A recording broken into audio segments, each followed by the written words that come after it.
All right, let's dive into the absolute ground zero of Western literature, the Homeric epics. For something like 3,000 years, the Iliad and the Odyssey have been so much more than just stories. Honestly, they're the foundational blueprint for how we think about heroism, morality, and really the human condition itself. At the very heart of these two epics is this fundamental choice, a question that feels as real today as it did back then. Would you choose a short, absolutely spectacular life that guarantees you'll be remembered forever? Or would you pick a long, challenging life, one filled with struggle, but a life that, in the end, brings you home? This isn't just some philosophical question. It's the core dilemma that defines two of literature's greatest heroes. But before we can even get to our heroes, we have to talk about their creator, or supposed creator, Homer. You see, the Homeric Question is one of the great literary mysteries. Was Homer a real person, a single, blind, brilliant poet, or was Homer something else entirely? Well, the modern consensus paints this incredible picture. It's called the oral formulaic theory, and it suggests these epics weren't originally written down in some quiet study. No way. They were performed live by professional singers or bards who were drawing from centuries of oral tradition. They weren't just memorizing thousands and thousands of lines word for word. They were masters of improvisation, using this massive toolkit of pre-made phrases to weave the story together right there on the spot. And here's a peek at how it worked. You've probably heard phrases like swift-footed Achilles or rosy-fingered Dawn. These are called epithets. They're not just descriptive, they fit the poetic meter perfectly, kind of like a puzzle piece. And they gave the bard just a split second to think of what was coming next. These were the literal building blocks that a master poet eventually stitched together into the epics we know and love today. So let's get to our first epic, the Iliad. Now, this is not the story of the whole Trojan War. It's much more focused. Think of it as an intense, brutal close-up on just a few weeks in the war's final bloody year. And the whole thing revolves around one man's rage.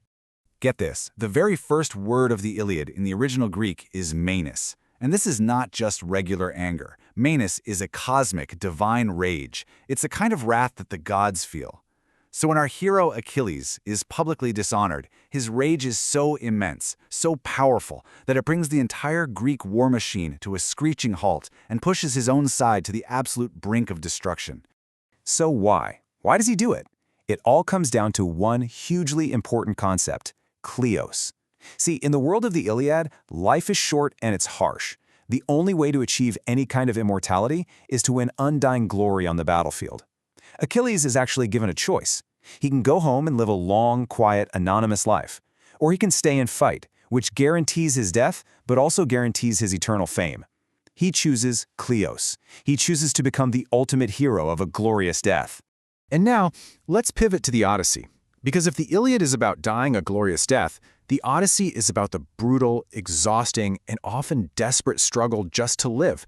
It asks a totally different question. What happens to the soldier when the war is finally over and all he wants is to go home?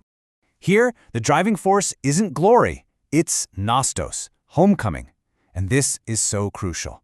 Nostos isn't just about the physical journey. It's about restoring your identity, reclaiming your family, and rebuilding your entire world. In fact, at one point, Odysseus is offered actual immortality by the goddess Calypso, and he turns it down.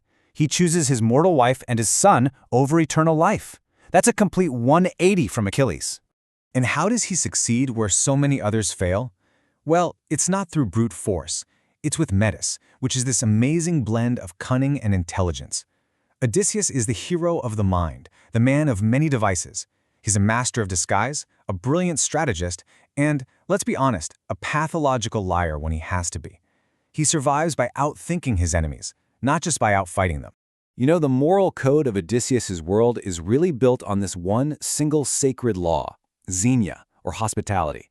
In a dangerous and unpredictable world, how you treat a stranger, a guest, is everything. And this chart lays it out perfectly. Those who honor Xenia, like the Phaeacians, are rewarded. But those who violate it, like the Cyclops who literally eats his guests, or the suitors who try to take over Odysseus's home, they face terrible divine punishment. This isn't just about good manners, it's the fundamental law of civilization. Okay, so we have these two epic poems, and they're giving us two completely different models for what a hero can be. You've got the warrior, who's defined by his strength and his rage, and then you have the survivor, defined by his mind and his resilience. So, let's put them head to head. This comparison really gets right to the heart of it all. On one side, Achilles, the hero of the body, an absolute force of nature whose rage literally shapes the outcome of the war. And on the other, Odysseus, the hero of the mind, a master of disguise who shapes his own destiny through pure intellect. One seeks an immortal name, the other just seeks his mortal home. And as we dig a little deeper, you can see these profound differences. Achilles is the traditional warrior, right? His uncontrollable anger is both his greatest strength and his fatal flaw. And his pursuit of personal glory is ultimately destructive to his own community. Odysseus, though, he feels a lot more like a modern man. His flaw is a dangerous curiosity, sure, but his ultimate goal is restorative. It's all about rebuilding his family and his society.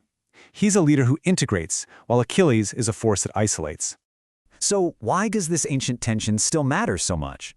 Because this duality, the warrior versus the survivor, the hero of glory versus the hero of home, it became the foundational blueprint for pretty much all of Western storytelling that followed. What's really amazing is that every single era has gone back to Homer and found something new, something relevant for them. The ancient Greeks saw him as a moral teacher. Renaissance thinkers read him for hidden allegories, and today we study him through archaeology and linguistics. The poems are timeless because they are infinitely adaptable. They always seem to have an answer for the questions of the age.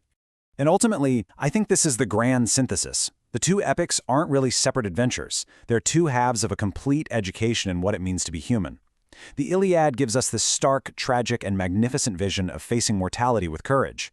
And the Odyssey provides the perfect counterbalance. It's a guide to surviving the aftermath, to navigating a messy, complex world, and finding our way back home. And that leaves us with one last question. For right now, in our own complex, often chaotic world, which of these archetypes do we really value more? Is it the hero of principle and glorious action like Achilles? Or is it the hero of cunning and tenacious survival like Odysseus? The warrior or the survivor?